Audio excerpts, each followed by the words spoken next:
Hello, everyone, and welcome to The Deepest Law. This show is pre-recorded because I wanted to include clips of the Kinks, who I'm going to be talking about today. I wanted to basically include songs, much like I did on some previous shows. And in order to do that, you have to clear them with copyright on YouTube. So I am pre-recording the vocals here. Now, just before we get going, I'll remind people I have my summer sale going on, even though it's September. Promo code MATE with 3 A's. I'll get you 25% off all courses at the moment. Also, my book, Prophets of Doom, is out now. If you haven't bought it yet, buy it now. All right, so with that said, let us move to the central topic of today's show, which is I'm going to be looking through the career of the Kinks, but this is not going to be a straightforward just, here's this cool band and I'm going to try to get you into them. I'm specifically interested in the reactionary elements in Ray Davies, who's the chief songwriter, and indeed his brother, Dave Davies, who is mainly the guitarist, but he also occasionally writes a song here and there as well. Because it seems to be an enduring preoccupation in their songs. They're not happy with the modern world. It's like Ray Davies was trying to have like a one-man revolt, or maybe the Kinks were trying to have like a four-man revolt against the modern world. And it's very interesting to see this playing out in the context of 60s counterculture and swinging London and so on and so forth. And, they're young men, they're living in this world, they become big stars, they get put on top of the pops and shag groupies, and, that famously Lola was banned in some places because it was about an encounter with a transvestite. And I think at the time, the culture couldn't quite appreciate, or they couldn't quite read what Davis was up to in a lot of these songs, i.e. because a lot of the songs are critical of materialism, they're critical of the kind of industrial world, they're critical of capitalism. Maybe the automatic assumption was, well, maybe these guys are coming from kind of some sort of left-wing space. But I think that it's extremely clear to me, and I was actually on the fence about this before I decided fully that I was going to truly kind of reevaluate the Kinks in order to do this show.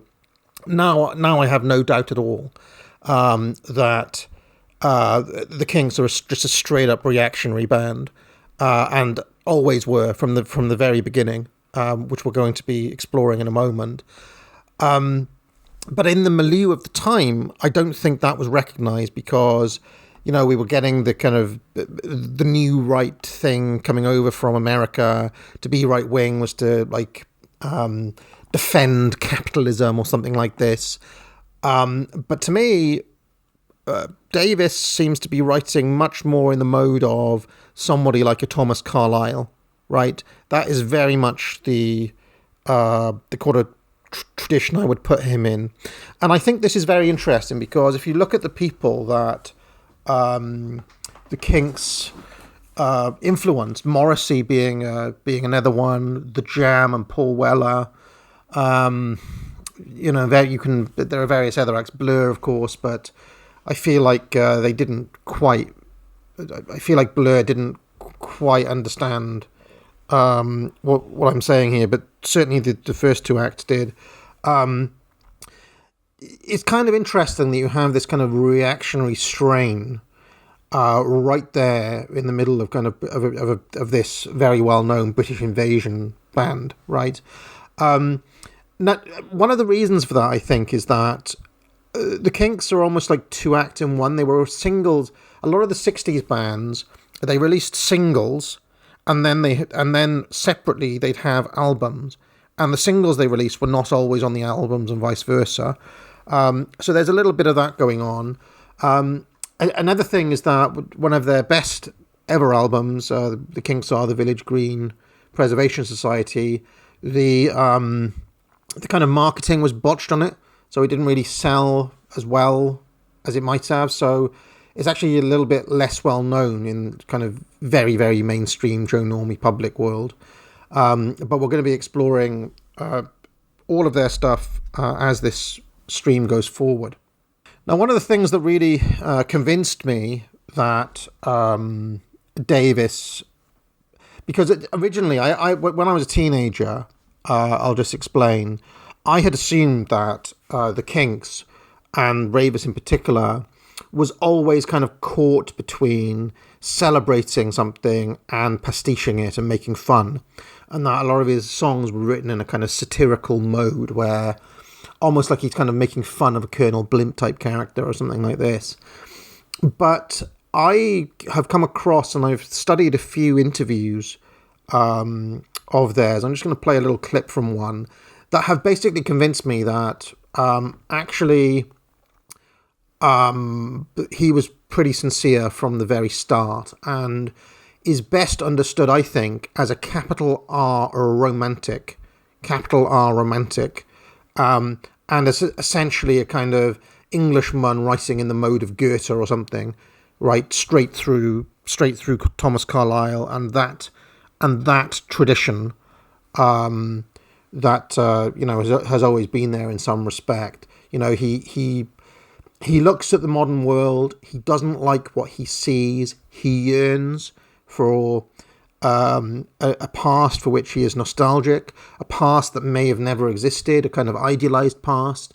And the other really big romantic, capital R romantic strain in Davis's songwriting that we're going to be exploring as this stream goes on is the idea of permanence and temperance, right? That he is always looking to hold on to something that he knows cannot last, right? And this becomes a kind of almost obsession with him. How can I hold on to this tiny little glimpse of happiness or tranquility?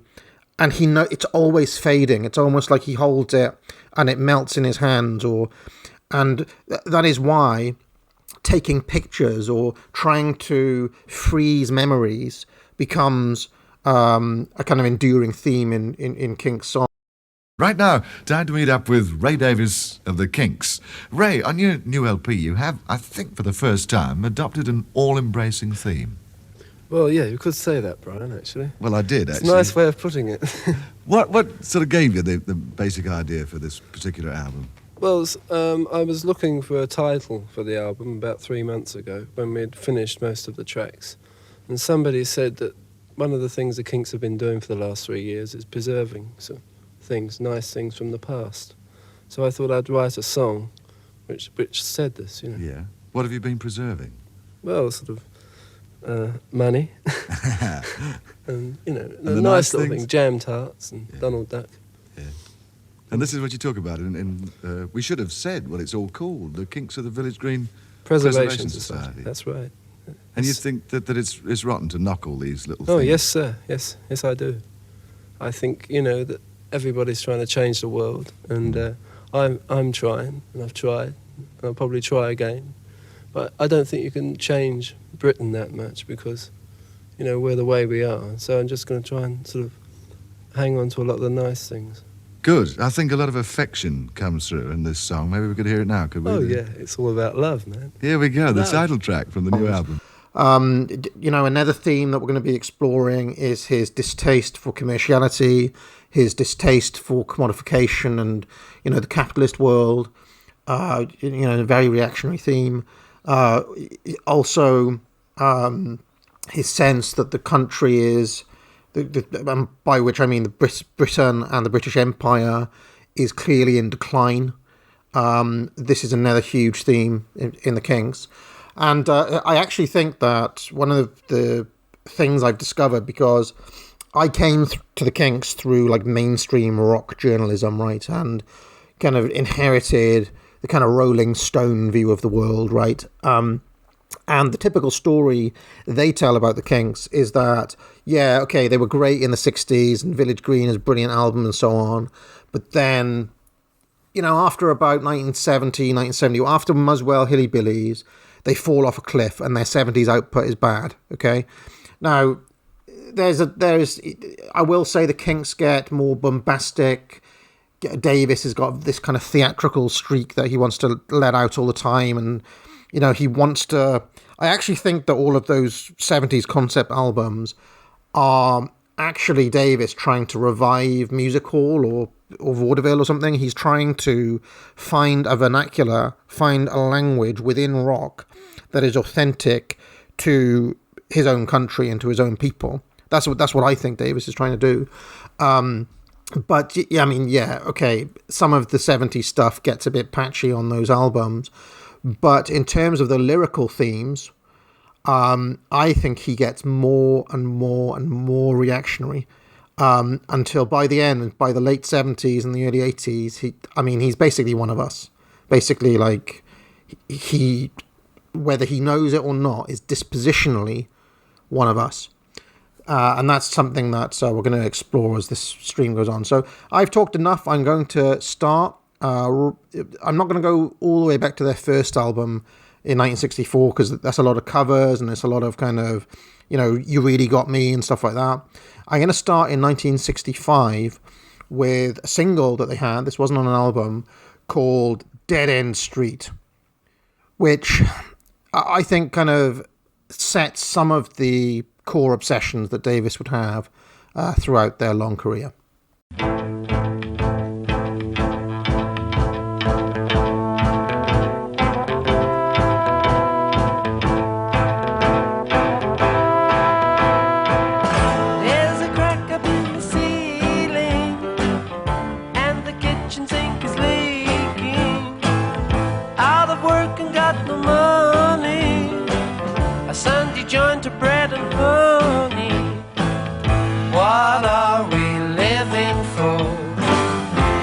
Apartment on the second floor, no money coming in, the rent collector's knocking, trying to get in. We are strictly second class and we don't understand why we should be in Dead End Street. People are living in Dead End Street. I'm gonna die in Dead End Street.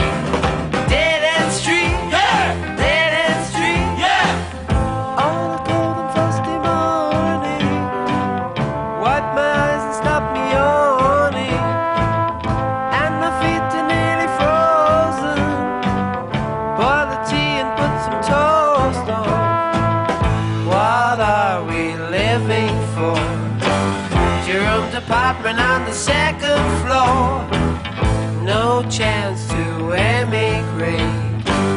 I'm deep in debt and now it's much too late. We both want to work so hard, but we can't get the chance. People live on Dead End Street. People are dying on Dead End Street. We're gonna die on Dead End Street.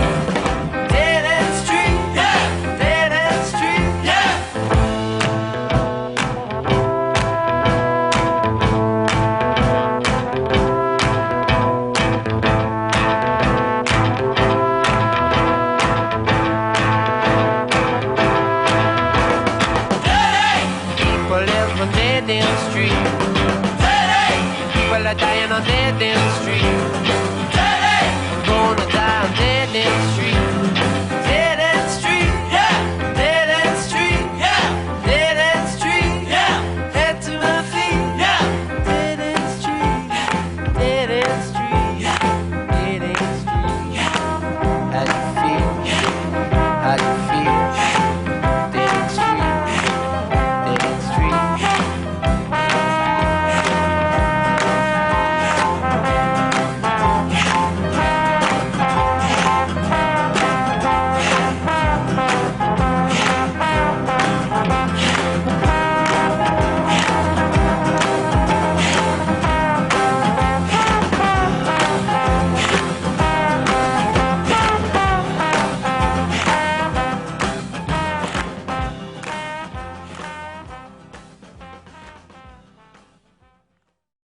So this is something that a theme that Davis comes back to quite a lot.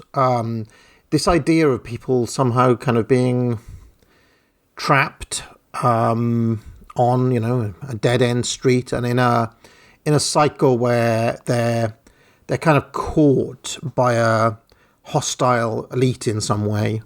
There is this kind of almost populist element to a lot of the lyrics where, the working class and the poor people are kind of downtrodden, and the ruling elites don't care about them, and there's no prospect of escape. There's no prospect of getting away from it. Here we get it in 1965, and his focus is on the lack of money and being stuck down the street and so on. But as time will endure, as we'll see, he also starts to talk more about how the individual is pacified through bread and circuses and various other things to essentially accept their lot in life. And I think that he is often caught between a real desire to escape this, but also recognizing that there is something there. There is something on the dead end street, if you want, that he has a love for as well. And this is something that I think, in the mid-60s, he's still trying to work that out as a very young man. How does he properly feel about this whole situation? But one thing that never changes is his basic hostility to the ruling class. And he even name checks them in various different songs. He talks about Mr. Churchill and Anthony Eden and various other, politicians of the era, and he straightforwardly sees them as a hostile elite, and there's some pretty good reason for that, as we all know. Actually, I should correct myself. Dead End Street actually came out in 1966. Before you all scream in the comments, 66 it came out as a non-album track. We're actually going to jump back a little bit to the previous album, which was the Kink Controversy, which came out in late in 1965. And I really think this is the album where the Kinks kind of start to develop an authentic voice of their own, separate from that kind of early 60s garage band scene that they were part of, which was more about kind of, big riffs and stuff like that. Here, we start to get these more mature themes in Davis's songwriting. And I want to highlight the track Where Have All the Good Times Gone, which, as far as I can tell, is just a straight up capital R romantic lament for a lost past.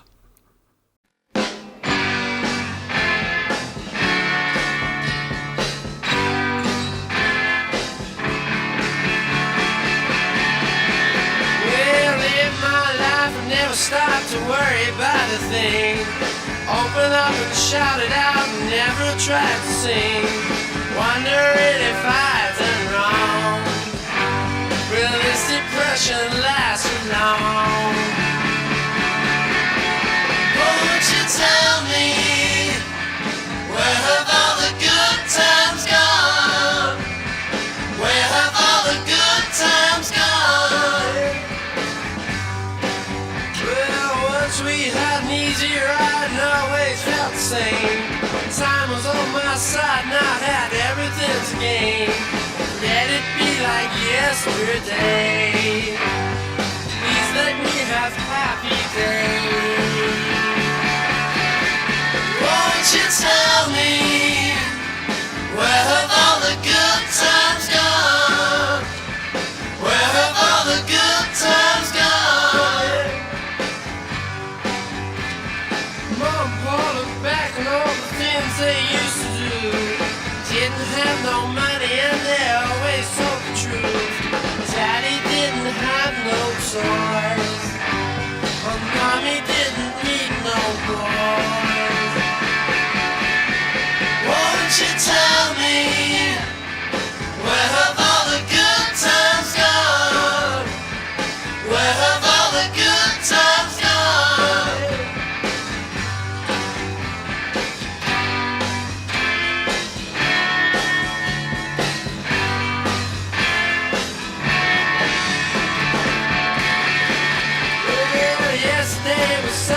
easy game for you to play. But let's face it, things are so much easier today. Guess you need some bringing down and get your feet back on the ground. Won't you tell me, where have all the good times gone? Where have all the good times gone? Where have all the good times gone?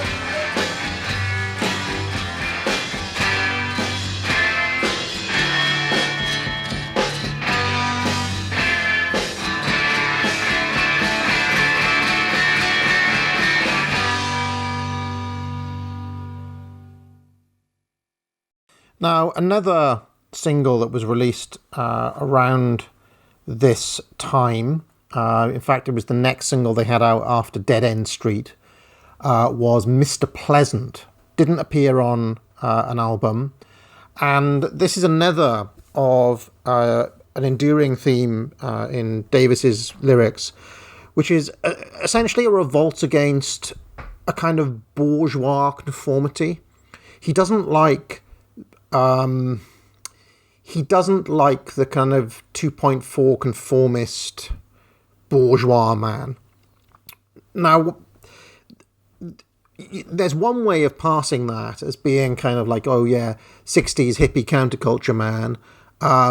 But I don't think that's where he's coming from. I honestly think that his critique of this kind of polite, quiet bourgeois conformity that he's lampooning and lamenting in Mr. Pleasant is coming from the same kind of place as someone like Julius Evola, who also, doesn't like this, or Thomas Carlyle, who I mentioned earlier on, who was always having a go at what he called gigmanity, right? People who live their entire lives to hold on to a job. People who, basically they live to be the Mr. Pleasant that we're about to hear about. And again, I think that this is a straightforwardly reactionary theme.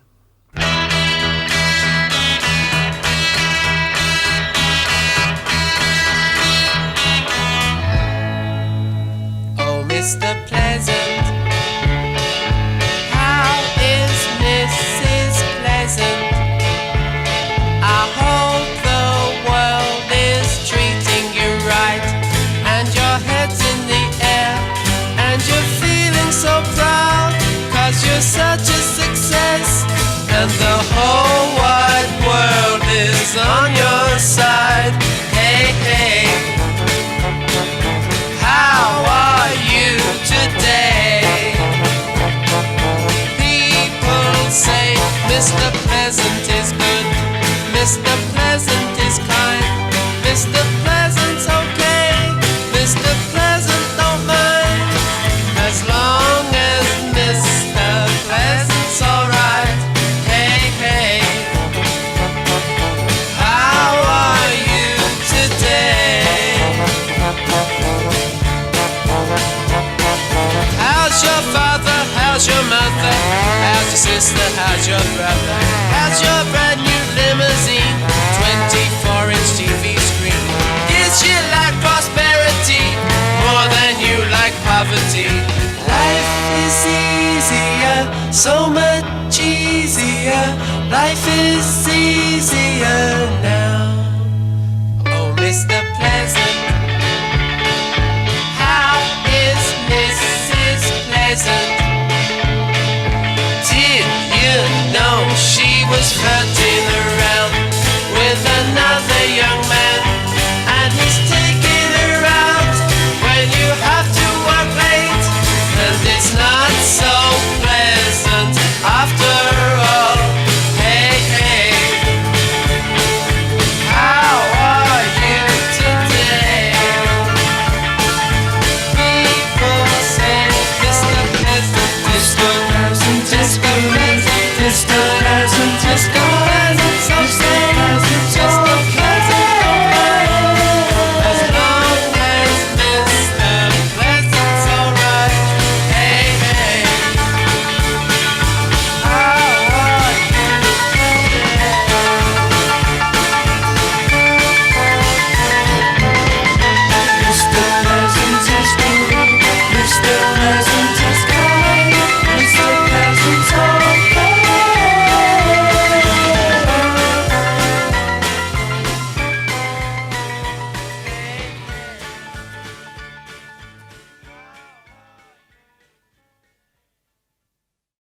So now we come to their next album, Something Else by the Kinks, where you start to see some of the germinations of what would become his grand concept in Village Green Preservation Society, which is a lot of the songs on this album are little aspects of British culture that he's trying to kind of capture in a capture on record, almost like taking a snapshot of it. One of them is Afternoon Tea. Nothing more quintessentially English, I suppose, than a cup of tea. And let's have a little look at this. Tea time won't be the same without Madonna. At night I lie awake and dream of Donna. I think about that small cafe. That's where we used to meet each day. And then we used to sit a while, drink our afternoon tea. I'll take afternoon tea. Afternoon tea. If you take it with me. Afternoon tea. You take as long as you like. I like you, girl.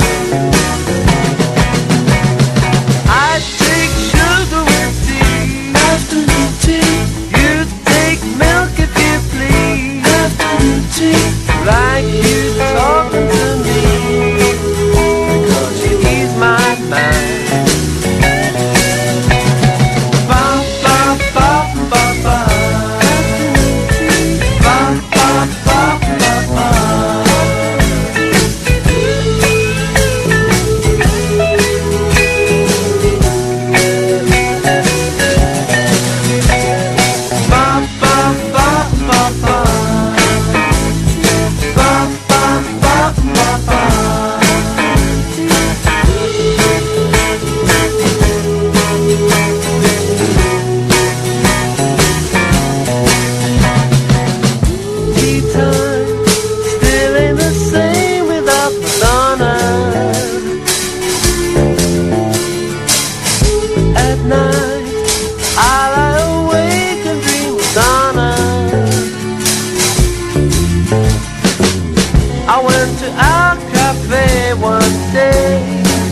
They said the Donna walked away. You think at least she might have stayed to drink her afternoon tea. I'll take afternoon tea. Afternoon tea. If you take it with me. Afternoon tea. You take as long as you like, 'cause I like you, girl.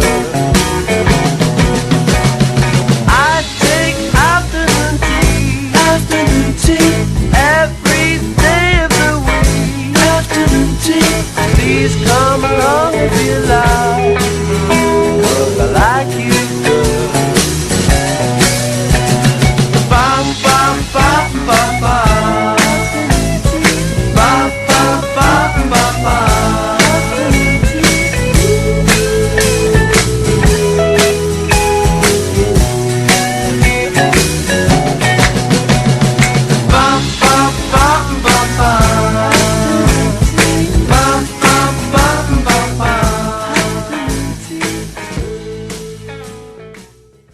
Now, you have to understand I'm skipping over quite a lot of material here. There are many other songs I could have shared. Like there's an album called Face to Face, where there's a song called A House in the Country, which, much like the earlier Mr. Pleasant song, laments that kind of bourgeois, nouveau riche, kind of middle-class conformity that Davis doesn't like. You be aware that there is a lot more material here. I'm just trying to kind of give you a gentle introduction to some of these things. And because I want this to span all the way until the early 80s, there's quite a lot of stuff to get through. So I am skipping over quite a number of kind of key songs here. I'm also not going to play the big singles like Sunny Afternoon or Waterloo Sunset, and because I just assume that you know them already. If you don't, well, they're some of the Kinks' best songs, but I'm not going to play every Kinks song here. One song I am going to play, which was also a non-album release from 1967, like Mr. Pleasant. Something else by the Kinks was in between the release of these two, Mr. Pleasant and the song I'm about to play, which is Autumn Almanac. That was actually used in non-UK regions. Mr. Pleasant was the B-side for Autumn Almanac. So, but it's another key Kinks song that hits on some of the same themes as Dead End Street. But here in Autumn Almanac, there's more of a kind of, how can I put it, like a love of the slightly claustrophobic industrial working class town. I mean, let's listen to it and I'll say a bit more after we've listened to it together.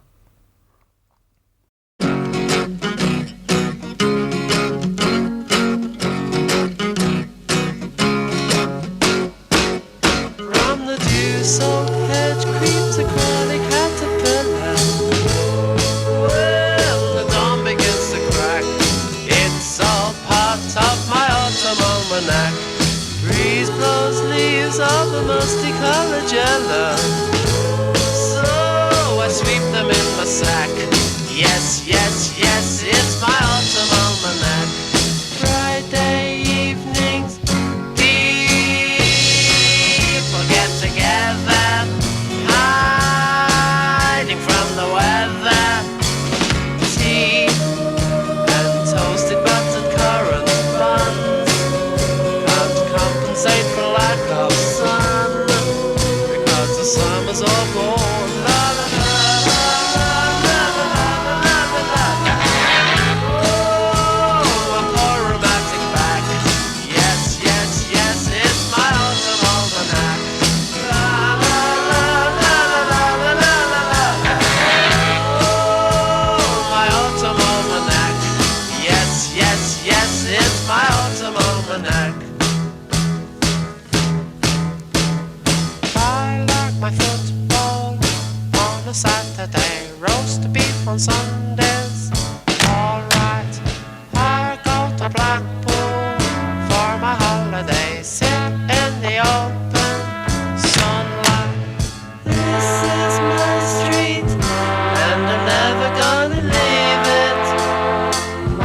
And I'm always gonna stay.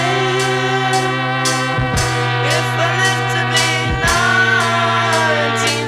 'cause all the people like me seem to come from my street, and I can't get away because it's calling me. It's calling me. Come on home. La la la la la la la la la la la. Oh, my autumn almanac. Yes, yes, yes, it's my autumn almanac. La la la la la la la la la la. Oh, my autumn almanac. Yes, yes, yes, yes, yes, yes, yes, yes.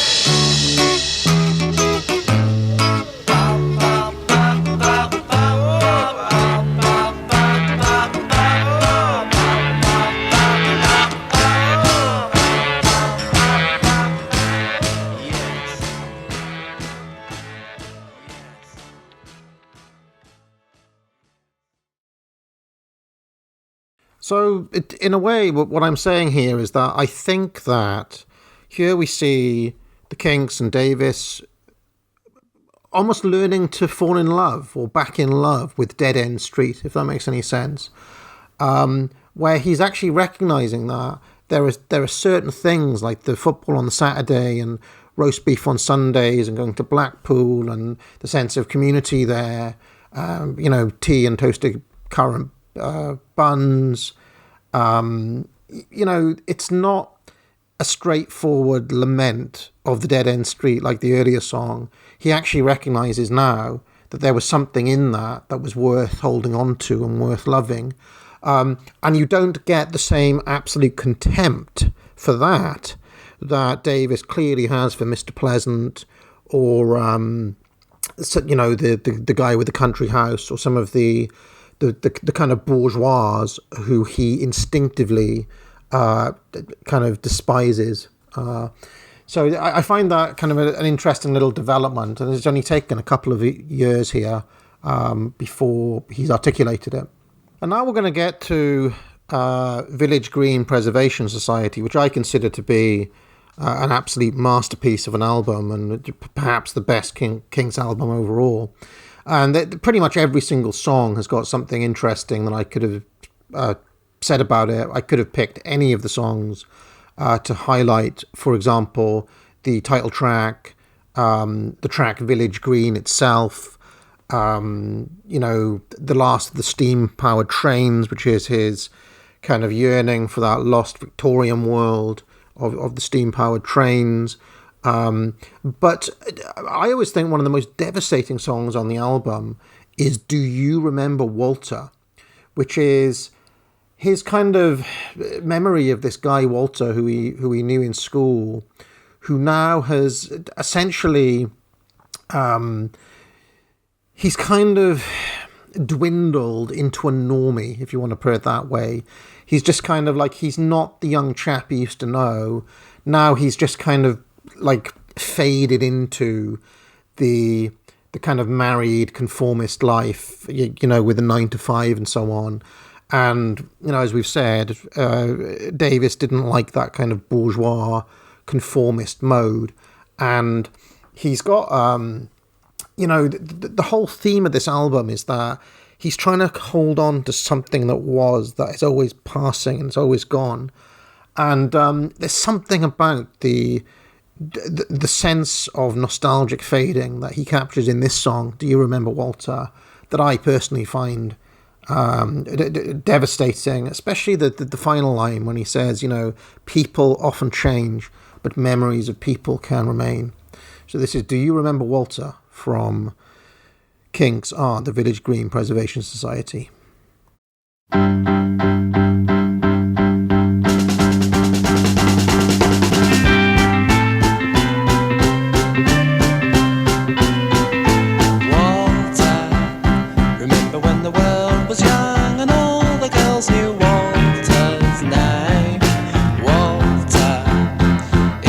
Shame the way our little world has changed.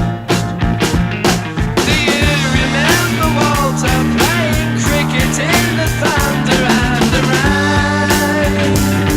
Do you remember Walter smoking cigarettes behind your garden gate?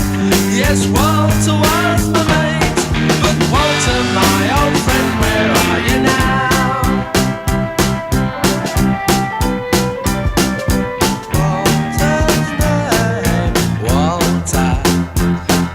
Shame the way our little world has changed. Do you remember Walter, how we said we'd fight the world so we'd be free? We'd save up all our money and we'd buy a boat and sail away to sea. But it was not to be. I knew you then, but do I know you now?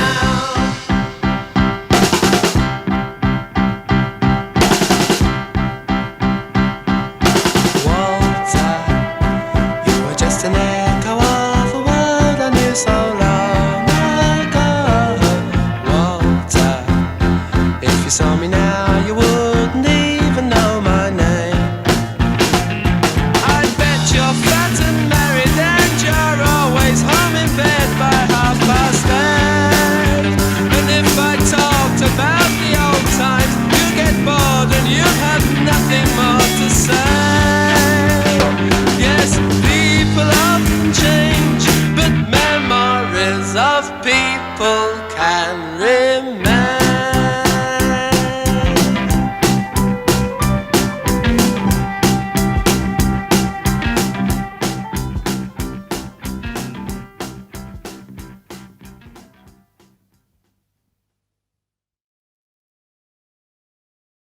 absolutely devastating song. Another track I wanted to highlight from Village Green is, I mean, I'm trying to go for like non-obvious picks here. I mean, Last of the Steam Trains or the title track or Village Green would have been the more obvious picks, but listening to the album again recently, one of the tracks that really stood out to me was Big Sky. It was actually one I used to skip, when I was a bit younger, but now I'm really understanding, like, if you think about what he's saying in Big Sky, he's zooming out, he's looking at all of the people kind of trapped in England and in Britain, in this kind of horrible modern world. And he just kind of looks up and he looks, there's this kind of existential despair in this song, but also what Spengler might describe as a kind of Faustian yearning to escape from all of this, to get away. And this is something else that is quite capital R romantic and quite kind of, I guess you'd say, like, it's yearning for the transcendent, something like this. And Big Sky, I think, captures that. It's something that's across a lot of the songs where Davis is always trying to get away from the kind of mundane pressures of living in modernity. He talks about like taxes and rent collectors and this kind of oppressive world that he finds himself in. And what he wants to do is he wants to like go and sit by the river or like go fishing or, have a nice kind of, just wants to get away from it all. And I think that is, again, a sense that a lot of people, in our thing, relate to and share and express quite a lot. So let's take a listen to Big Sky.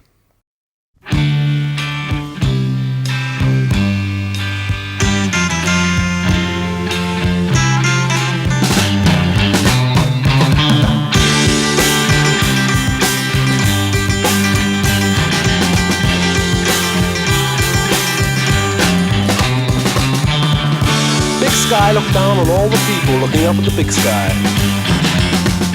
Everybody's pushing one another around.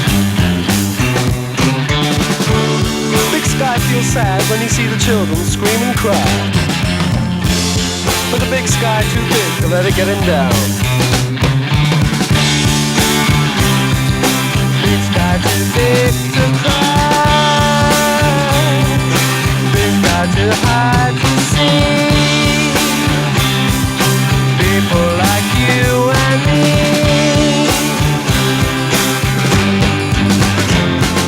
One day we'll be free.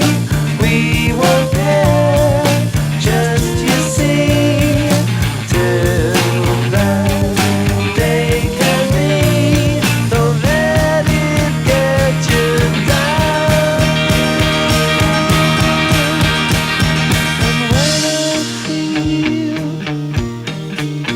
And when that was too much for me,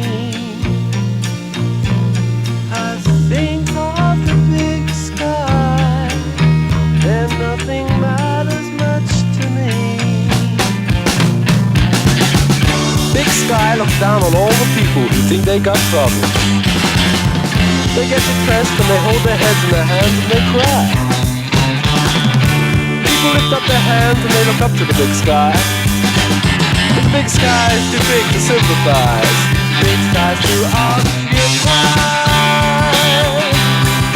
But he would like to try. And he feels bad inside. Big sky's too big to cry.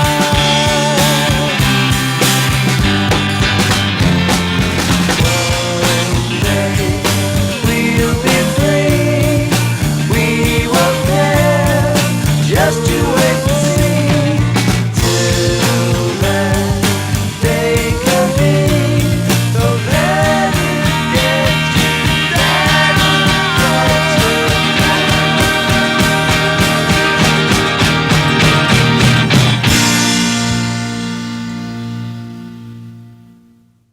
Now, as much as I'd like to play the entirety of this album, we're going to have to move on.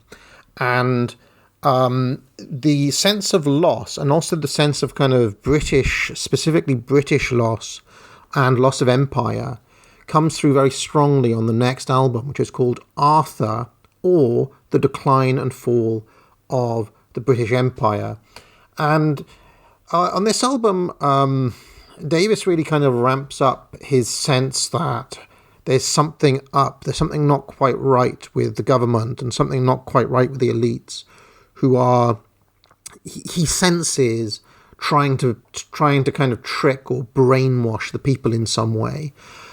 There's also this sense that modernity and kind of living in the moment that he was after the Second World War, you know, in the 50s and the 60s there's this sense that all of the mod cons of life, the television set and the kind of refrigerator and so on, are trying to numb the central character here, Arthur, into a kind of indifference, into a kind of passive, consumerist indifference to the world. And this is something that really comes through quite strongly on this album. So I've picked out, I actually thought it was quite important to play a number of tracks from this album. So the first one I'm going to play is Brainwashed, which is interesting to think about in the context of, you know, after World War II. And, you know, elsewhere on the album, he's got a few interesting songs that echo Churchill and people like that. So, yeah, here is Brainwashed from Arthur, or The Decline and Fall of the British Empire.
So what's interesting about this album is that for the first time, really, he's kind of moving beyond simply talking about cultural things or simply talking about kind of life at the local community level.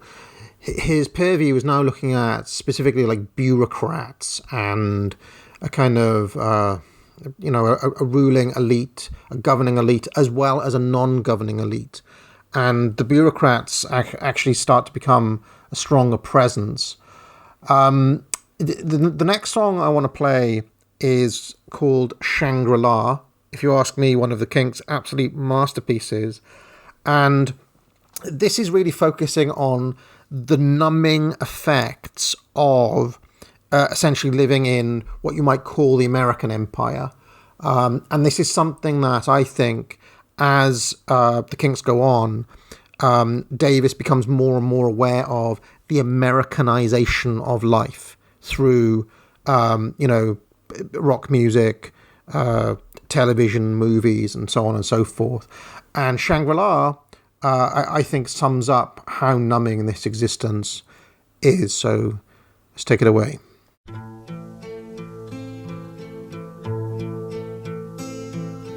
Now that you've found your paradise, this is your kingdom to command. You can go outside and polish your car, or sit by the fire in your Shangri-La. Here's your reward for working so hard. Gone are the lavatories in the backyard. Gone are the days when you dreamed of that car. You just want to sit in your Shangri-La.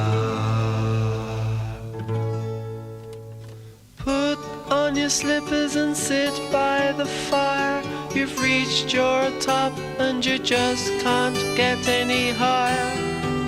You're in your place and you know where you are, in your Shangri-La. Sit back in your old rocking chair. You need not worry, you need not care. You can't go anywhere. Shangri-La, Shangri-La, Shangri-La.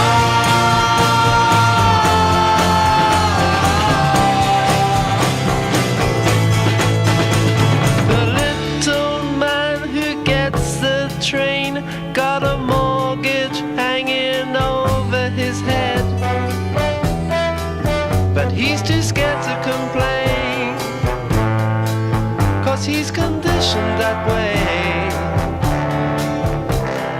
Time goes by and he pays off his debts, got a TV set and a radio for 7 shillings a week. Shangri-La, Shangri-La, Shangri-La.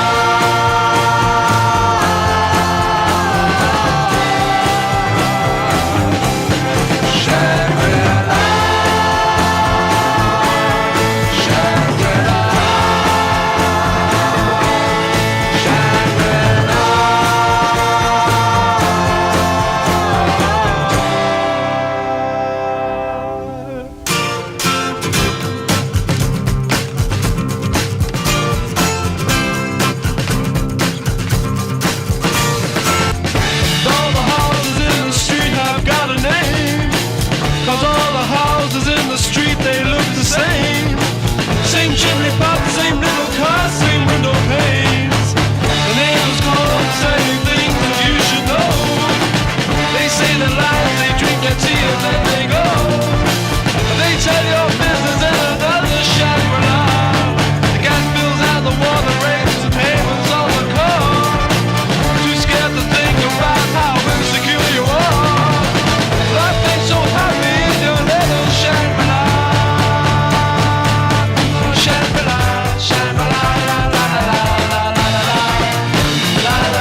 And the other thing that Davis does on this album, and that's a knockout track, by the way, I think Shangri-La really is a great one. But another thing that he then highlights is what are the actual effects of this. And the actual effects of this, and this relates back to the Do You Remember Walter? Do you remember when he goes back to see Walter, Walter's got nothing to say to him.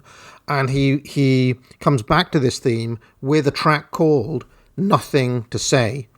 So basically he's trying to connect with these people, his old friends, his old schoolmates, and they've all just become brainwashed. They've all just become these kind of consumerist zombies who have nothing to say. And again, think about yourself, think about, you're aware of the world, you watch this channel, you're aware of, the state of things today. And then think of some of your own normie mates from back home, or some of the people you know at work or whatever, and they've got nothing to say. None of them have got anything to say. And this is Davis kind of drawing attention to this fact.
So after Arthur, the Kinks, then their next album, they followed it up. They're on a real hot streak by the way. It's been like, what was it, like the fourth 5-star album in a row or whatever. Lots of these albums didn't actually sell very well, by the way, but that's a whole other story. So Davis, after, doing his, I guess his version of John Osborne's Look Back in Anger, which is what Decline and Fall of the British Empire is, kind of his angry young man album, if you want to put it that way. Now he turns his attention to the music industry, which is where he's been trying, like he's got his own artistry, he's trying to speak to the world, and he's surrounded by this kind of horrible, vacuous showbiz world. So the album's actually called Lola versus the Power Man and the Money Go Round, Part 1. There was never a Part 2. And I think it's quite interesting to, rather than, I mean, you all know Lola, let's take the track Power Man, kind of lesser known album track, and have a close listen to these lyrics and see what you make of them.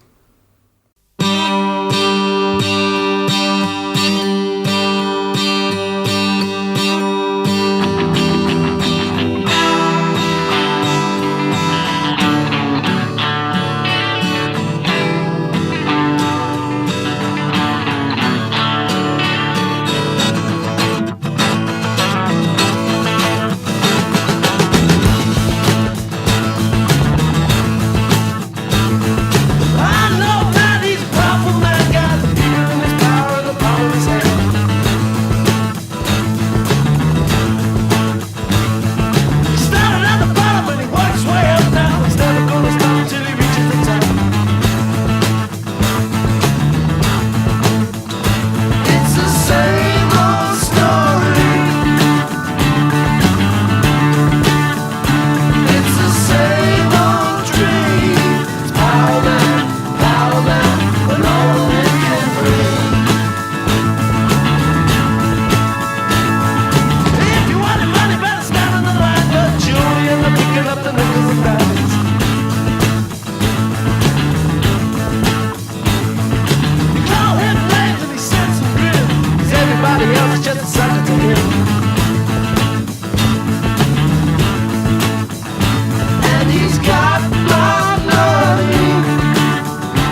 So in case you missed it, he says, people tried to conquer the world, Napoleon and Genghis Khan. Hitler tried and Mussolini too. Power man don't need to fight. Power man don't need no guns. Power man got money on his side. Well, I'm not rich and I'm not free. So you understand that he's drawing attention to this different kind of elites. I mean, Napoleon, Genghis Khan, Hitler, Mussolini, they're all lion types of elites. And he doesn't like straightforwardly condemn those people. The person who he has in his sights is the power man, what Spengler might call the money power. So it is really quite interesting to me just how reactionary a lot of Davis's themes are, if they're not already obvious. Let's take one more track from Lola. I thought I'd highlight Top of the Pops, because what he really tries to get across here is just how vacuous the world of kind of rock and showbiz and popular music is. He's trying to be a serious artist in this sort of like completely shallow environment, and you know, he's using what influence he has to draw attention to the fact that it's just a kind of seedy, horrible little world. So let's listen to Top of the Pops. Yes, it's number one. It's Top of the Pops.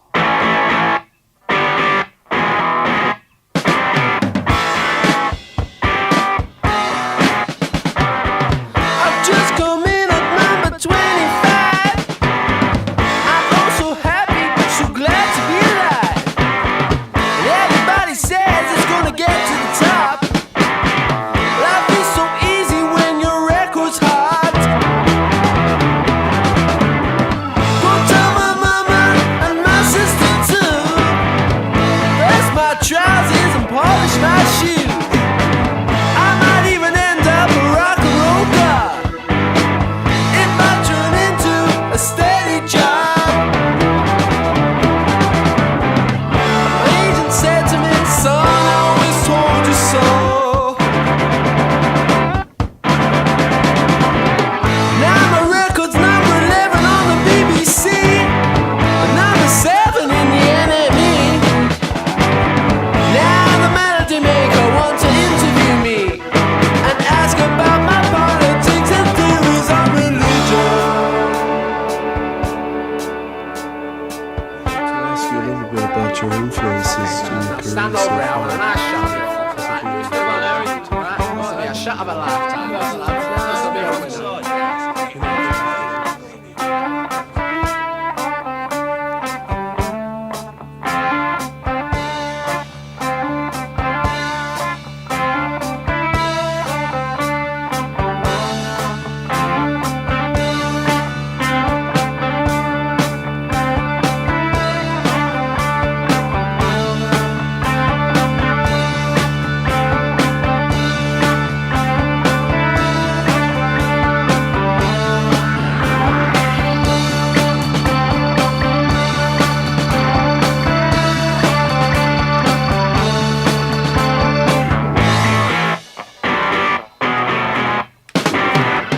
Now my record's up to number 3, and a woman recognized me and started to scream.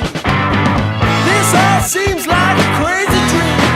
I've been invited to a dinner with a prominent queen, and I got friends that I thought I'd never had before.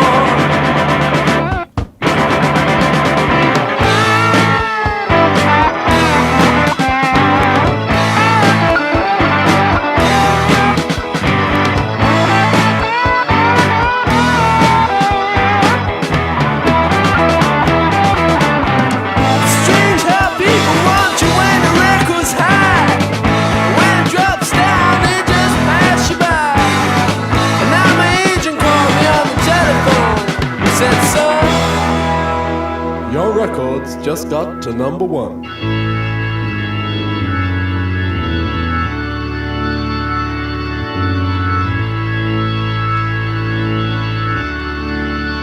and you know what this means? This means you can earn some real money.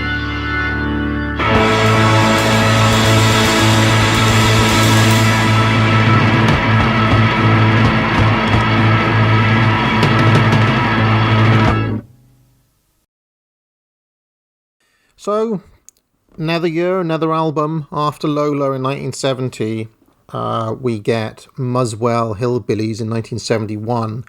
And here, interestingly, he very obviously starts to, like the whole album has deeply American influenced song genres. So like blues and blues rock, and, you know, it's much more, that's why, you know, Muswell Hillbillies, he's like, he's drawing attention to the fact that he's using an American form.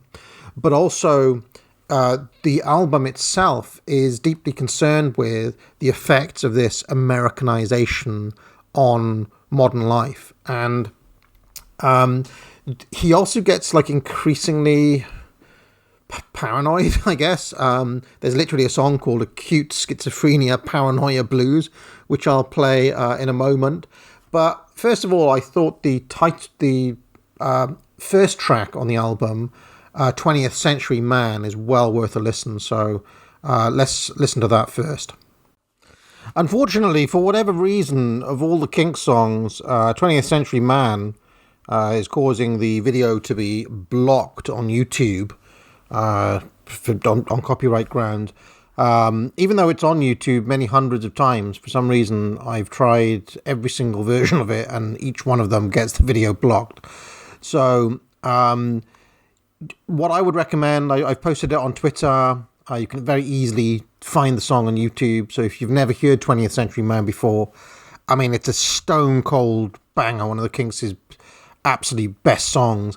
I can only guess it's being used in some like film soundtrack or TV soundtrack or something recently, for it to be getting blocked. You know, there's usually a reason behind these things.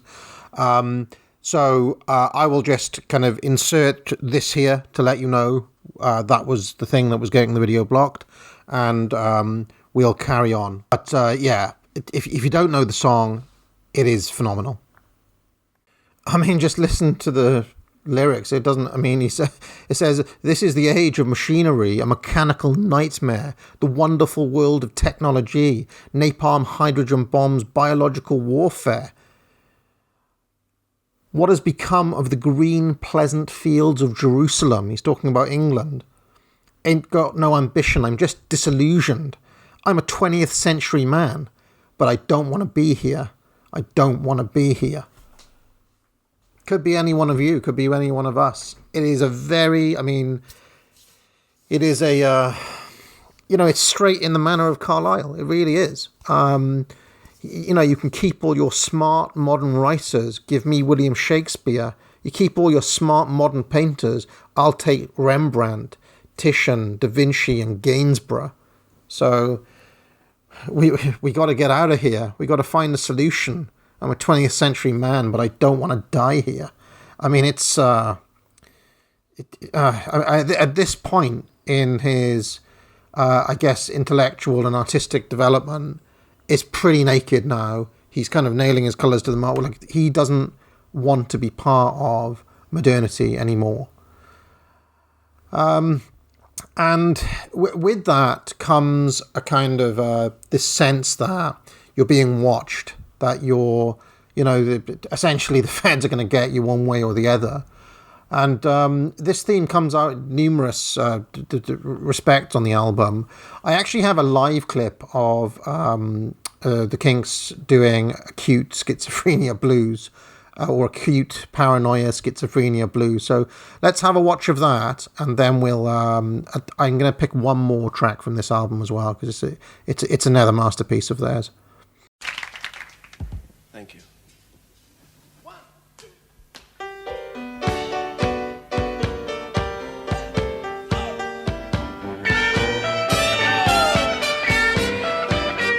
Too terrified to walk out of my own front door. They're demonstrating outside. I think they're gonna start the Third World War. And I've been to my local head shrinker to help classify my disease. He said it's one of many cases of acute schizophrenia he sees. Well, following me. And the woman next door's an undercover for the KGB. And the man from the Social Security keeps on invading my privacy. Oh, there ain't no cure for acute schizophrenia disease. I got acute schizophrenia, paranoia too. Schizophrenia, schizophrenia. I got it, you got it, we can lose. Acute schizophrenia. Lost on the river of no return. I can't trust nobody, and I don't know which way I'm gonna turn. Even my old dad lost some of the best friends he ever had. Apparently, he's one of the case of acute schizophrenia too. I got acute schizophrenia, paranoia too. Schizophrenia, schizophrenia. I got it, you got it, we can't lose. They're watching my house, they're tapping my telephone. Can't trust nobody, but I'm not too scared to be on my own. There ain't no satisfaction, just insecurity. Oh, there ain't no cure for acute schizophrenia disease. Oh, there ain't no cure for schizophrenia disease.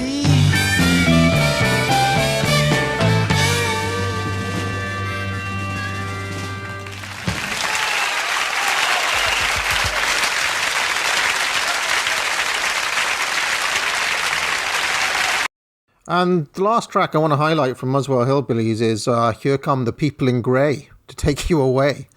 And, I mean, you can joke about it, but, I mean, have you not got the sense that you're being watched? Have you not got the sense that we're living in a time where the mechanism of the state and the mechanism of the various corporations and so on are becoming more and more straightforwardly totalitarian?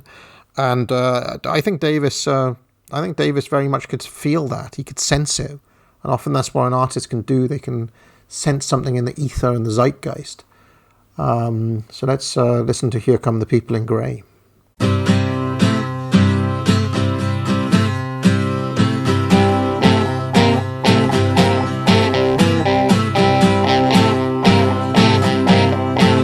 I got a letter this morning with some serious news that's gonna ruin my day.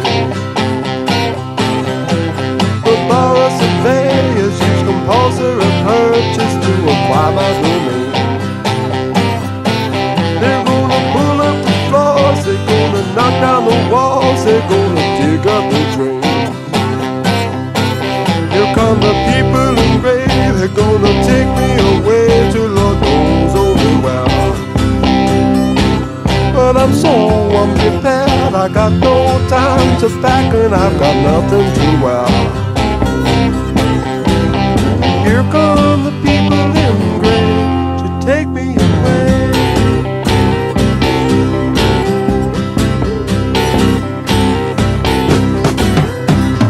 Me and my baby gonna get on a train that's gonna take us away.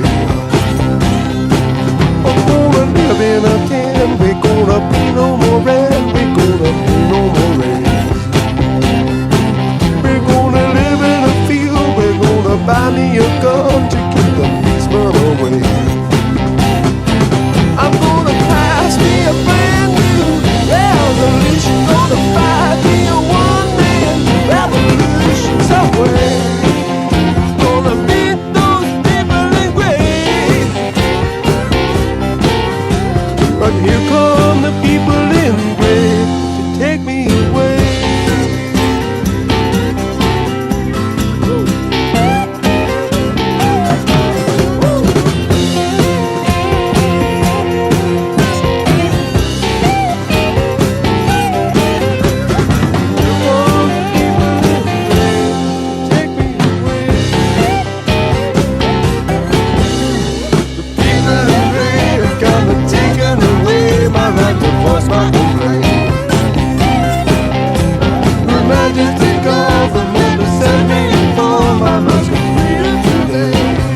Now, after this point, Davis becomes increasingly interested in doing concept albums. You know, they were known for Village Green and Arthur, which were both concept albums.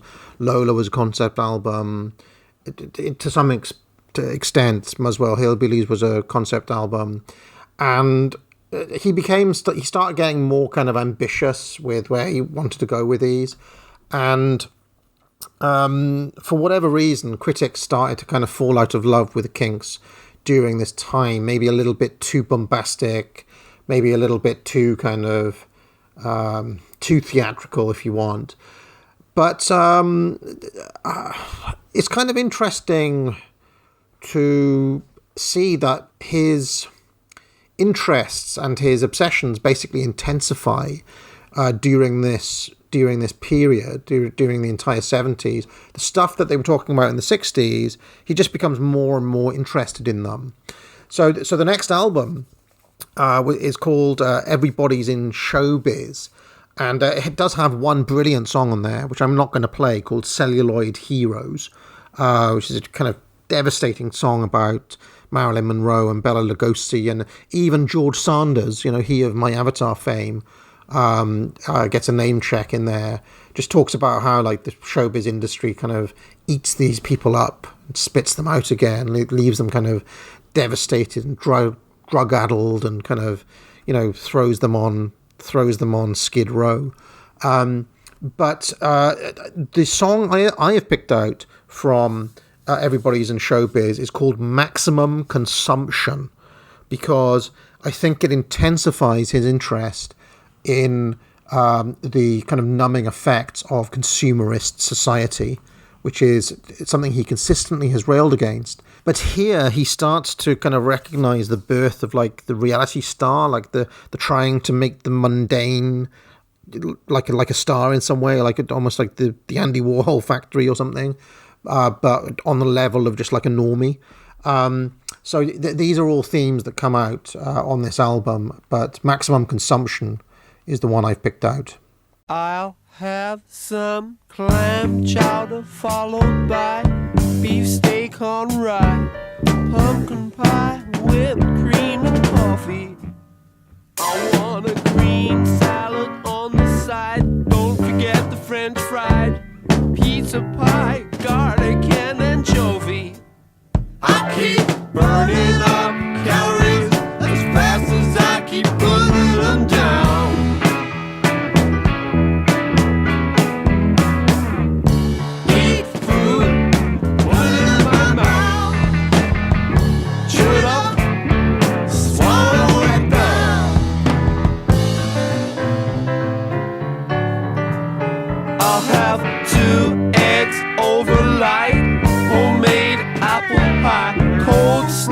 As a side order, you gotta stay fit, stay alive, eat food to sustain a non-stop high-grade performer.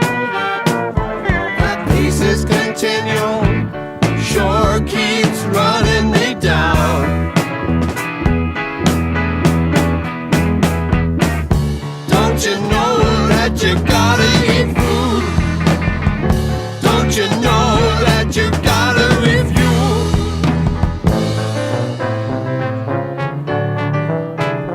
I'm a maximum consumption, super great performer, high powered machine. Go steady on the clutch, go easy on the hills, and you'll get a lot of mileage out of me. I'm so easy to drive, and I'm an excellent ride.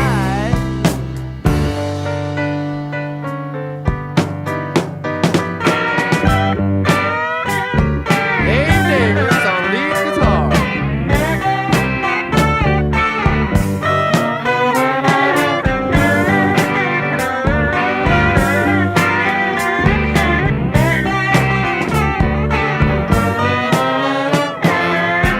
Excessive living sure keeps running me down. You've got to learn to use the maximum juice. That's how till you get the maximum use.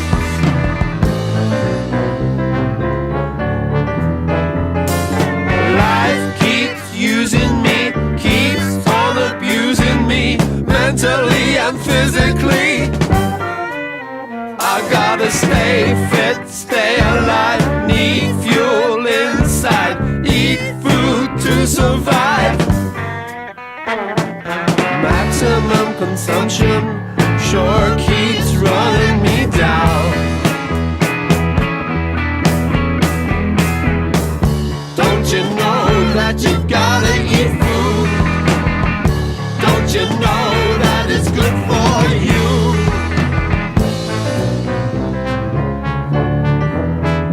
I'm a maximum consumption, non-stop machine, total automation, perpetual motion.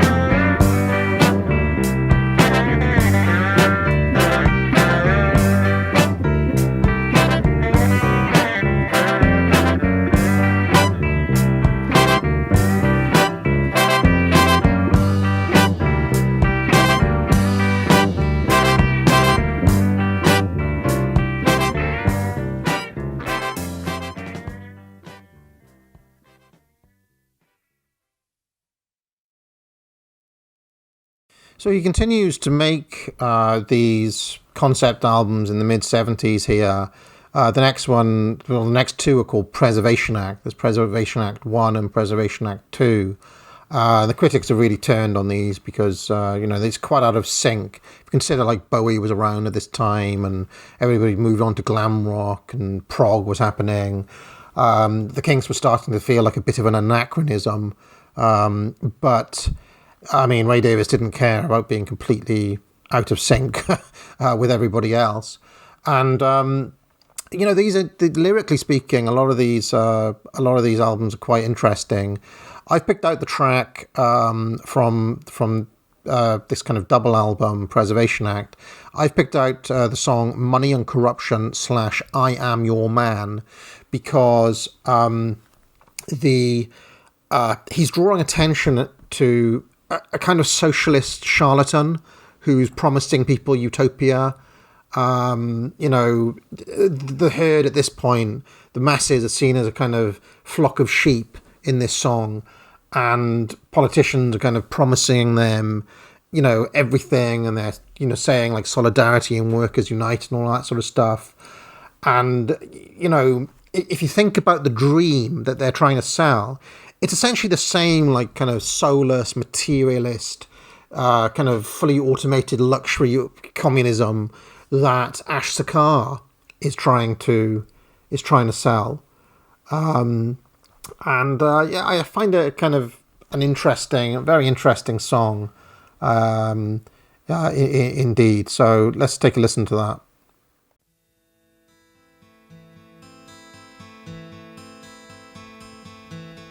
We are sick and tired of being promised this and that. We work all day, we sweat and we slave to keep the wealthy fat. They fill our heads with promises and bamboozle us with facts. Then they pull on false sincerity, then they laugh behind our backs. Money and corruption are ruining the land. Crooked politicians betray the working man. Pocketing the profits and treating us like sheep. We're tired of hearing promises we know they'll never keep. Money and corruption ruining the land. Crooked politicians betray the working man. Pocketing the profits and treating us like sheep. We're tired of hearing promises we know they'll never keep. Promises, promises, all will get our promises.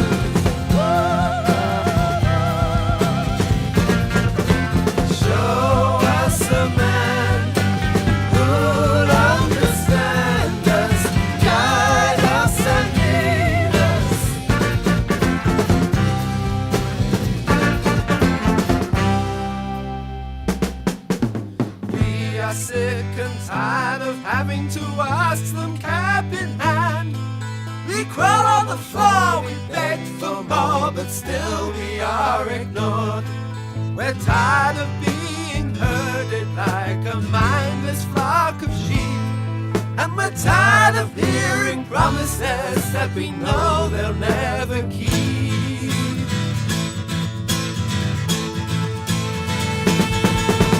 Money and corruption ruining the land. Crooked politicians betray the working man. Pocketing the profits and treating us like sheep. We're tired of hearing promises we know they'll never keep.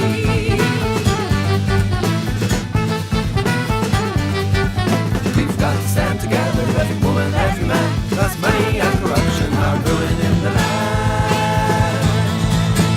Show us a man who'll be our savior and who'll lead us. Show us a man.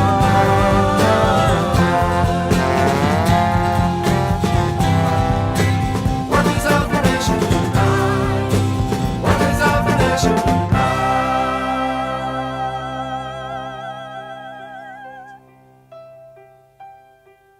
I visualize a day when people will be free, and we'll be living in a new society. No class distinction, no slums or poverty. I have a vision of a new society, and every home will have a stereo and TV, a deep freeze quadrasonic and a washing machine. So workers of the nation unite. I'm your man. I'll work out a 5-year plan. So vote for me, brothers, and I will save this land. And we will nationalize the wealthy companies, and all the directors will be answerable to me. There'll be no shirking of responsibilities. So people of the nation unite. Union man, I'll work with you hand in hand. For we're all brothers to our union man.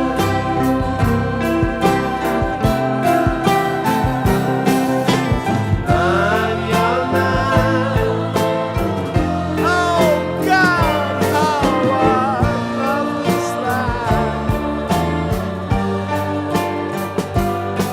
So join together, save the fatherland. I visualize a day when people will be free, and we'll be living in a new society. No class distinction, no slums or poverty. So workers of the nation unite. Workers of the nation unite. People of the nation unite.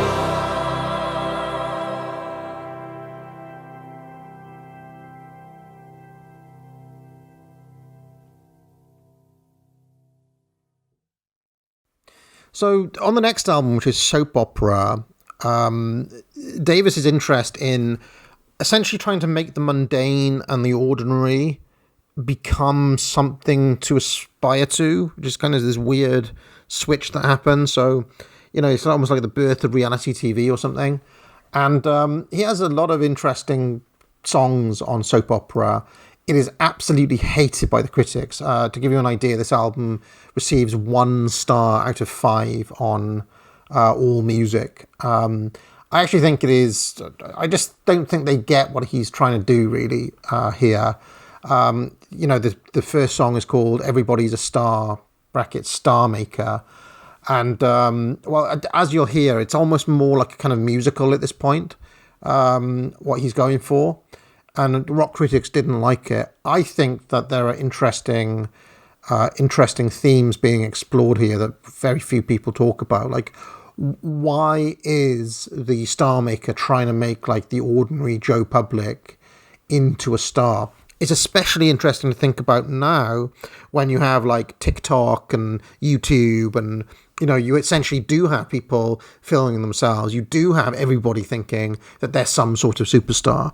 Very interesting stuff. So let's take a listen to "Ordinary People" from Soap Opera, probably one of the Kinks' least listened to albums, period.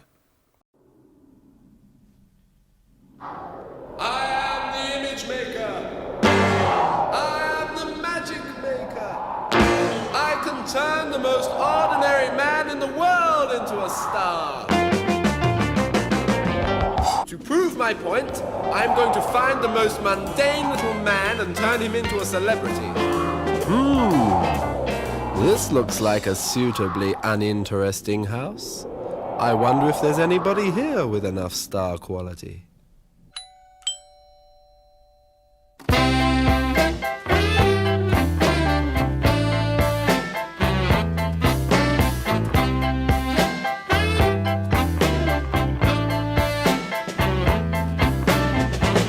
It's like another world being here with you. It's quite a trip for me. So this is reality. I'm studying every movement.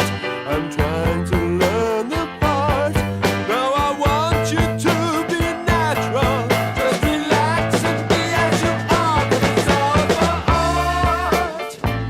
I want to observe the ordinary people.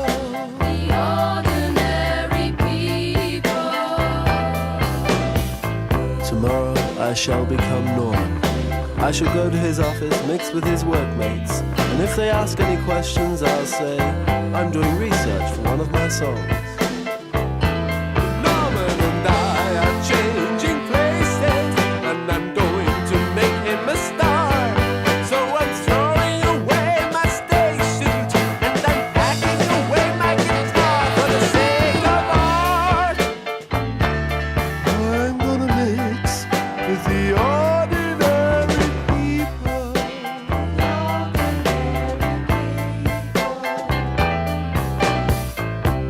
God, these pajamas are awful. Awful? Well, all I can say is my Norman wears them every night. All right, no sacrifice is too great for art. Oh, the things I've done for music, the things I've done for art. So I'll make these sacrifices, and I'll take it like a star for the sake of art.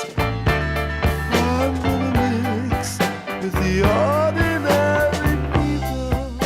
The ordinary people. You'd better come to bed, darling. Come in. You'll never get up for work in the morning. Ooh, yeah.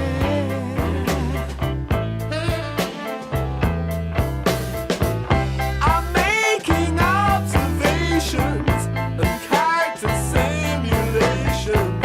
I'll mix with his friends and relations, and he'll be a part of me.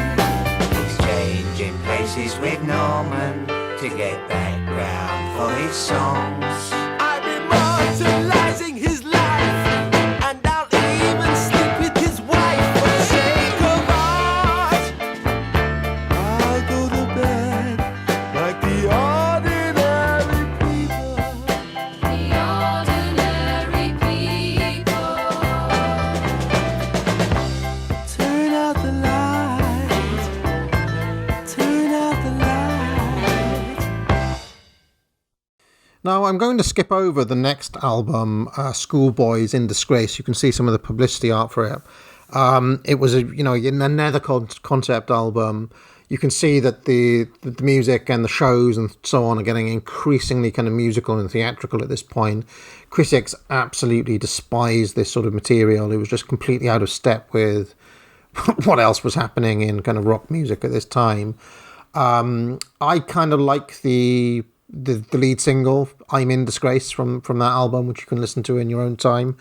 But it's kind of, there aren't that many kind of reactionary elements. He's just kind of looking back on his school days and remembering what things were like, and also thinking about how school like kind of conditions you and so on.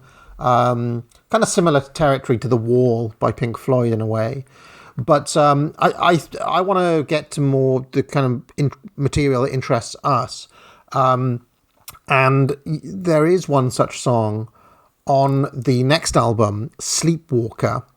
And the song that interests me from that album is Prince of the Punks, which is a kind of withering attack by Davis on people who are trying to follow every fad and every fashion trend. People who are pretending to be punks, or people who are pretending to be gay, or people who are pretending to be this, that, or the other, just to try to kind of, jump on whatever the latest trend is. Prince of the Punks, very interesting song. And kind of, I would say at this point, the Kinks in general are just standing like completely at odds with everything else that is going on around them. And like I said, like this is like a one-man war against like everything. So yeah, Prince of the Punks from Sleepwalker from 1977.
But it's just a front, the Prince of the Punks.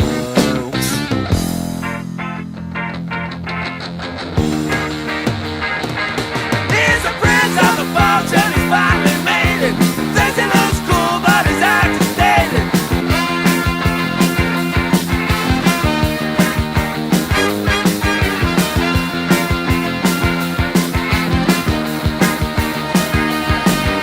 He tried to be gay but it didn't pay, so he bought a motorbike instead.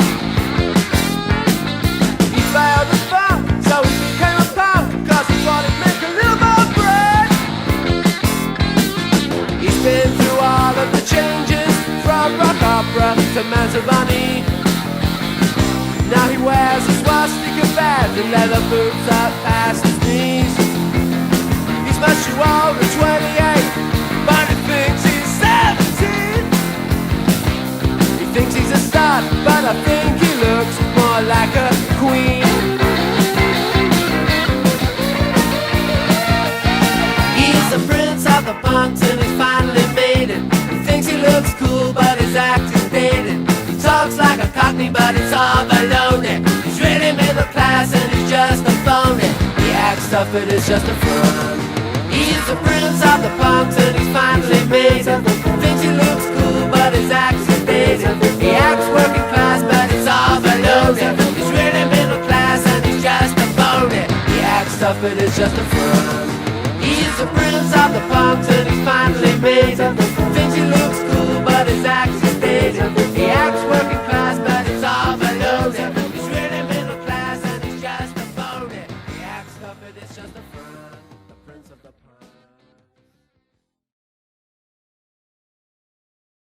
So by this point in 1978, I honestly think that Davis just didn't give a shit anymore about what critics thought. He was just going to, you know... I honestly think by this point he just comes out as a straight-on, full-on reactionary. And the song I've chosen to highlight is from the album Misfits from 1978, Misfits. And the song is called Black Messiah, which received a lot of negative reviews at the time because of its lyrical content. This is a direct quote from Wikipedia. Robert Christgau called the track dismaying and sarcastically remarked that Enoch Powell would be proud. Rolling Stone's Ken Emerson said that although Black Messiah rightly ridicules the naive enthusiasm of white audiences for the Rastafarianism of reggae, the song raises without resolving the issue of Davis's own racism. So it's very interesting that he chose to record this song, Black Messiah. Let's take a listen to it, and I'll talk about a little bit more about it afterwards. Everybody got the right to speak their mind, so don't shoot me for saying mine. Everybody talk about racial equality, 'cause everybody's equal in the good Lord's eyes. But if I told you that God was black, what would you think of that? I bet you wouldn't believe it. There's a self-made prophet living right next to me. He said the black Messiah's gonna come and set the whole world free. He looked at me with his evil eye and he prophesied, and he really believed it. He said a black Messiah is gonna set the world on fire, and he's no liar, 'cause he has truly heard the word. Everybody talk about racial equality, but I'm the only honky living on an all-black street. They knock me down 'cause they brown and I white. Everybody got the right to speak their mind, so don't shoot me for saying mine.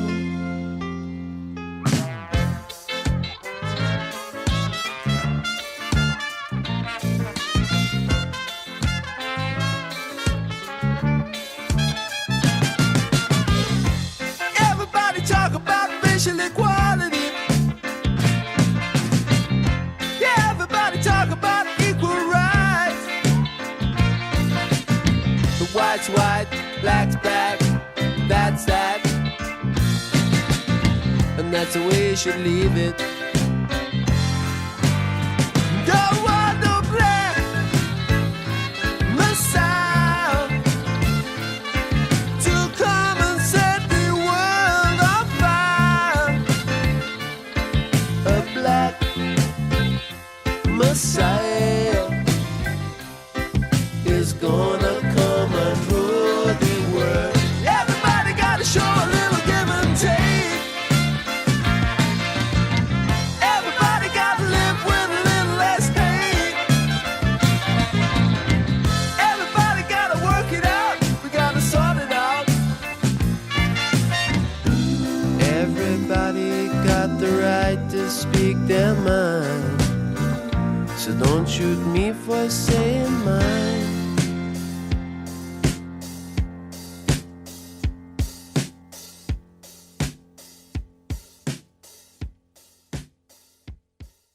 Now think about how ahead of the curve he was when he said, like, imagine God as a black person, because that is basically what is going to come down the pike here.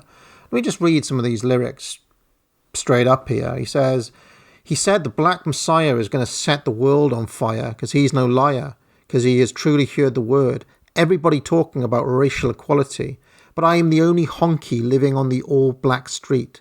They knock me down because they brown and I white, like you wouldn't believe it. They say a black messiah is going to come and set the world on fire. A black messiah is going to come and rule the world. Everybody talking about racial equality. Everybody talking about equal rights. What's white, white, black's black, and that's that. Everybody got the right to speak their mind, so don't shoot me for saying mine. Everybody's talking about racial equality. Yeah, everybody's talking about equal rights. I don't want no black messiah to come and set the world on fire. I mean, what does he say? White's white, black's black, that's that. And that's the way you should leave it. So, I mean, it is really quite remarkable that here in 1978, Davis basically writes a song against the integration of the races, basically saying you should keep them separate. Now, he's always got artistic license to say, well, this is a satire of somebody with these views, but honestly, given everything else we know, and given kind of the intellectual trajectory that we've seen, I reckon he just pretty much straight up means this song, Black Messiah. Kind of remarkable. We're getting towards the end now, but there's still a few more songs I want to highlight. By 1981, it seems to me that Davis had become completely disillusioned with not only the modern world, but with the music industry and so on. And he released an album called Give the People What They Want. And it's basically derisory towards the audiences. It's like, oh, here is some slop. This is basically the sort of slop that you guys want, and I'm going to serve it to you. So there's a kind of like cynicism on this album. Very interesting. So let's listen to the title track.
Lots of sex, perversion and rape. Give them lots of violence, plenty to hate.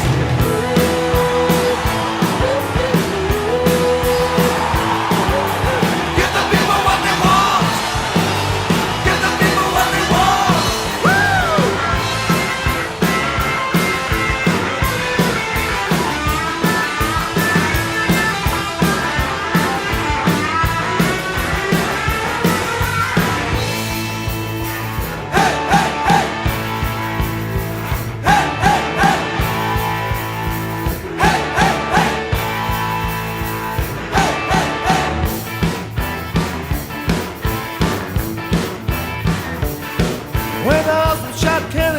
He was insane, but still we watch the reruns again and again. We all sit glued while the killer takes aim.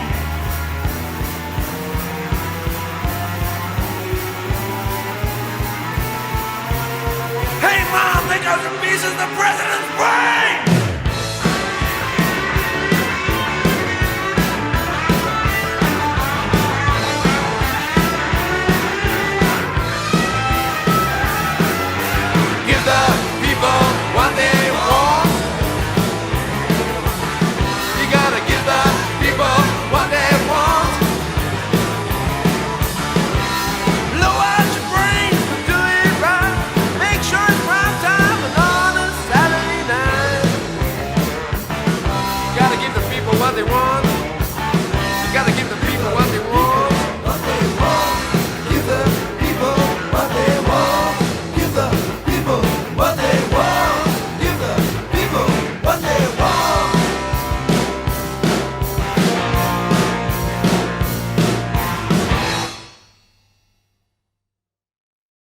I mean, what's particularly interesting about that song is that he directly draws attention to the fact that it's exactly the same as Bread and Circuses. Like he draws attention to the gladiatorial battles in ancient Rome, and just he basically said, like, this slop I'm serving you is your Bread and Circuses, peasant, and you're going to take it. Really is, it's just very interesting. I'll just put it that way, to have a modern artist basically be so like clued in to the things that we talk about. Penultimate track I want to play is from an album called State of Confusion that came out in 1983, I think it was, 1983. And the reason that this song is interesting is because it's called Young Conservatives, and he's clearly having a go at people who kind of joined the Tory party under Thatcher, thinking that they were young and trendy, like young yuppies. You know, here are the young conservatives coming in. What's interesting is that I don't think he's attacking the young conservatives from the point of view of being like a radical socialist. I think he's attacking the young conservatives from the point of view of being a reactionary, who's like, you idiots don't even understand what you're getting into here. So it's almost like a kind of the young conservatives viewed from the right. I mean, listen to the song and tell me if you think I'm wrong.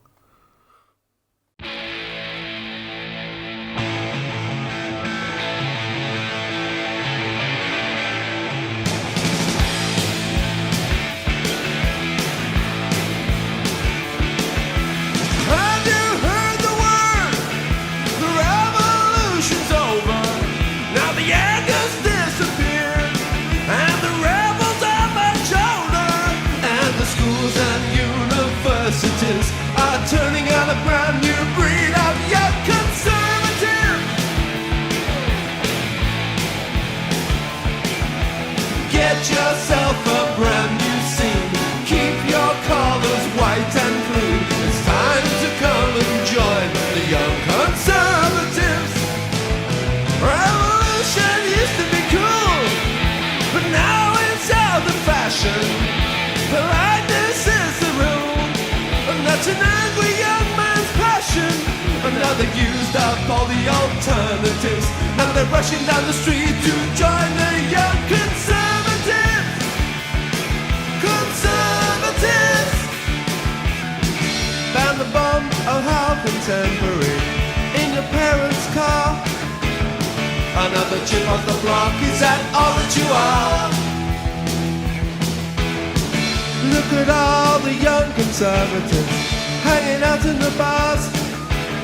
It's got to stop before it goes too far.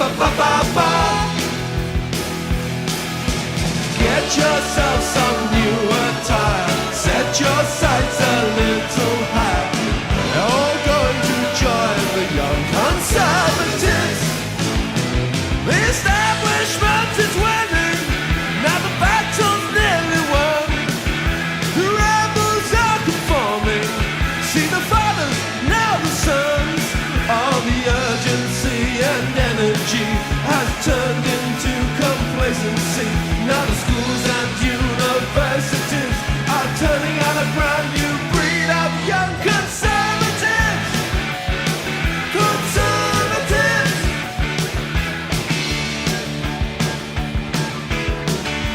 Rebel, found the cause. Now it's Hampstead, not East End. And now he's such a well-respected man. The only action that you see is in the Sunday Times. Who tend to sit in bed and read between the lines. Rebel, join the young conservatives. Be a devil, join the new conservatives. It's a victory for order. Now they've beaten everyone. The rebels are too old now, and the young just want to be young. And all the urgency and energy has turned into complacency. Now the schools and universities are turning out a brand new breed of young conservatives.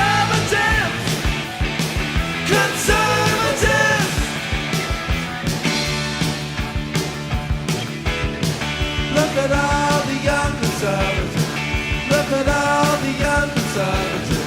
Ba ba ba ba ba ba. Ba ba ba ba ba ba ba ba. Ba ba ba ba ba ba ba ba.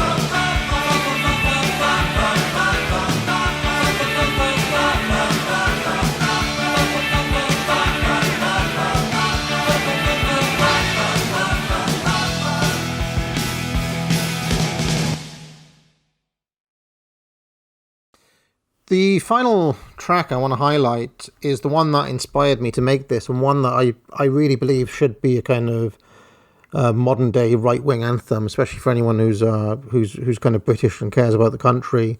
I already made a video for it, and that is of course Living on a Thin Line. I'm going to play out with it, and I'm going to play my own video edit. This one was actually written by his brother Dave Davis, who, you know, is a good, really good songwriter in his own right, and occasionally he, you know, was given a chance. I mean, I didn't really talk about the relationship between the brothers a lot. They famously had quite a kind of rocky relationship and used to fight and so on. Ray being like such a kind of artistic soul, really wanted to use the Kinks as a vehicle for himself, and obviously Dave as the brother, you know, he wanted to give his own artistry. You know, he's kind of frustrated at having his own voice kind of repressed because he had to share the space with his, you know, more prolific and more talented brother, I suppose. But that doesn't mean that he didn't also share a lot of the same sentiments as Ray. And honestly, I think this song, Living on a Thin Line, is just a straightforwardly patriotic and even nationalistic song, which is truly aware of the kind of shit that we're in.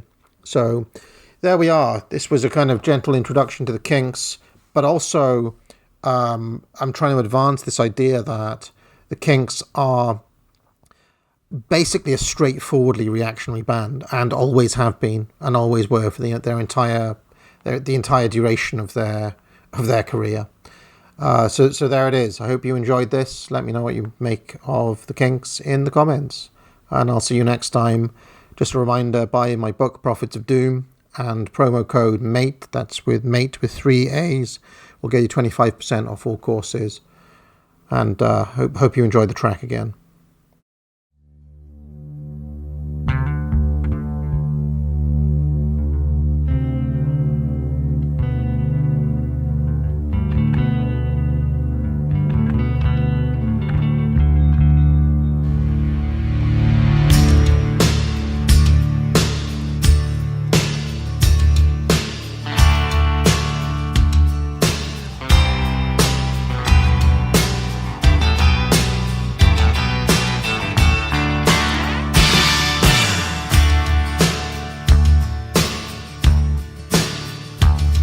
All the stories have been told of kings in days of old, but there's no England now. All the wars that were won or lost somehow don't seem to matter very much anymore. All the lies we were told, all the lives of the people running round, their castles are burned. I see change, but inside we're the same as we ever were. Living on a thin line. Ooh, tell me now, what are we supposed to do? Living on a thin line. Ooh, tell me now.